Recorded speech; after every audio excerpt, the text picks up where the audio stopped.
అదే RTV app వార్తల్ని క్షణాల్లో చదివే అవకాశం ఉంటుంది. ఒక న్యూస్ పేపర్, ఒక టెలివిజన్ ఛానల్ మీ చేతుల్లో ఎప్పుడూ ఉంటాయి.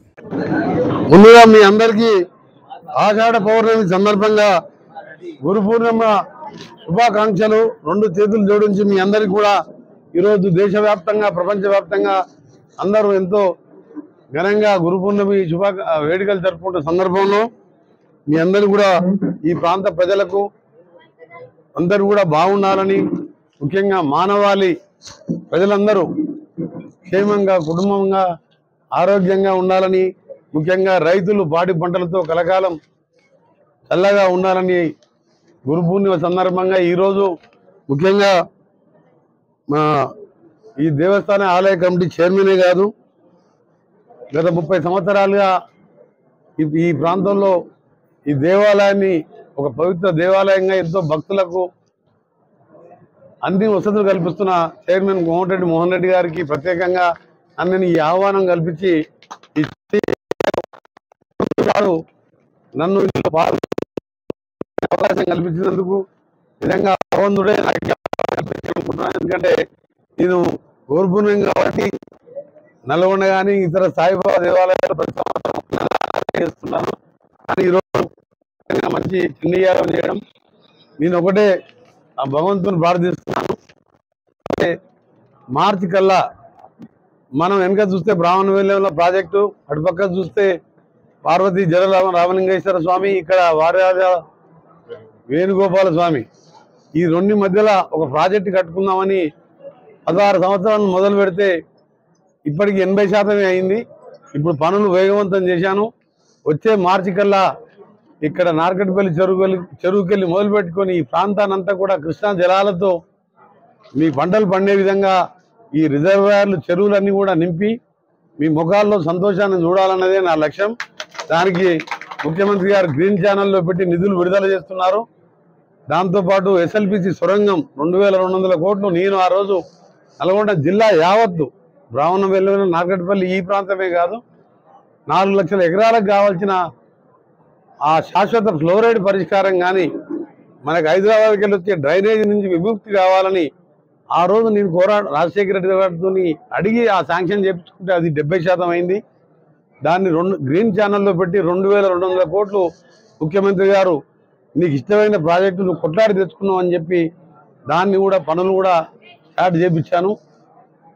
ఏదేమున్నా సరే ముఖ్యంగా రైతులు అనేవి ఇక్కడ ఉన్న వాళ్ళందరూ కూడా రైతులమే, రైతు బిడ్డలమే, రైతు కూలీలైనా రైతు బిడ్డలైనా అందరం బాగున్నప్పుడే దేశం కానీ రాష్ట్రం కానీ గ్రామాలు బాగుంటేనే. మీరు మొన్ననే చూసిన 4 రోజుల కింద ఒకటే రోజు 6,000 కోట్ల రూపాయలు రైతులకు ₹1,00,000 రుణమాఫీ చేయడమే కాదు, ఇంకా 15 రోజులలో జూలై ఆగస్టు 1వ తారీఖు రోజు ₹1,50,000 ఉన్న రైతులందరూ కూడా బ్యాంకుల వారు మీకు పాత అప్పులున్నా పట్టుకోకుండా మేము కలెక్టర్లకు ఆదేశాలు ఇచ్చి మరొక ₹1,00,000 మాఫీ చేయబోతున్నాం. మళ్ళీ ఆగస్టు 15 వరకు 2 లక్షల లోపు రుణాలన్నీ కూడా మాఫీ చేసి అన్నదాత మా సుఖీభవ అన్నట్టు అన్నదాతలు మంచిగా ఉండాలన్నదే 32,000 కోట్లు ఈ చిన్న రాష్ట్రంలో మా ముఖ్యమంత్రి గారు మేము మంత్రులందరం టీముగా పనిచేస్తున్నాం. మా చేసే కార్యక్రమాలకు రైతులకు కానీ పేదలకు కానీ యువకులకి మొన్ననే డిఎస్సి ఎగ్జామ్ కూడా స్టార్ట్ అయింది.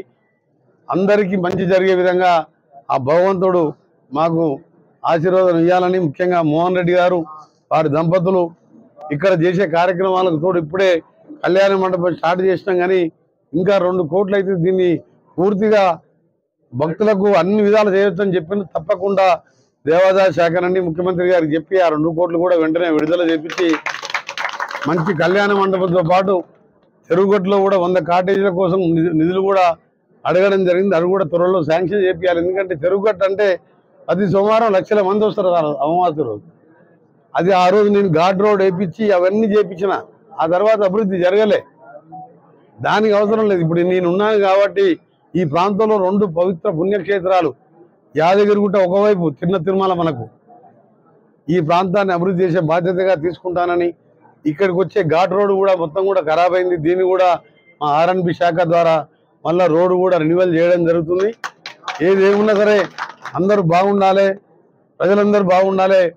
మన మతాన్ని మనం గౌరవించుకుంటూ మన దేవుళ్ళని మనం పూజిస్తూ ప్రజల కోసం మానవాళి కోసం పూజలు చేస్తూ అందరం కలిసిమెలిసి ఉండాలి.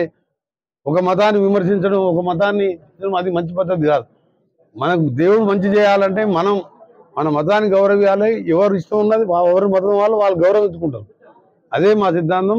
మేము ఒకటే కోరుతున్నాం, ఇవాళ ఇంత మంచి క్షేత్రంలో ఈ చండీ యాగంలో పాల్గొనడం, సుదర్శన యాగంలో ఇప్పుడే మా పండితులు కానీ మా అన్నగారు కూడా కోరినట్టు ఆ ప్రాజెక్టు పూర్తయిన తర్వాత పేద పండితులతో ముఖ్యమంత్రి గారితో చర్చించి ఈరోజు మన అయుత చండీ యాగం ఏ విధంగా ఇక్కడ స్థలం సరిపోతుంది, ఎంతమందిని పిలవాలని చెప్పి ముఖ్యమంత్రి గారిని కూడా తీసుకొచ్చి ఆ కృష్ణా నీళ్లతో నా చెరువులు నింపించి ఈ ప్రాంతాన్ని సస్యశ్యామలం చేపించి తప్పకుండా ఒక సంవత్సరం లోపే ఆయుధ చండీ యాగం చేసే విధంగా.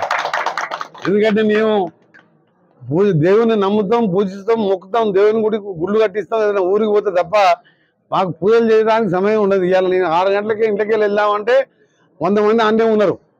ఒక తల్లి వచ్చి నా కొడుకు బాగలేదని, ఒక తల్లి వచ్చి నా కొడుకు సీట్ ఇప్పామని. ఇది కూడా సేవనే.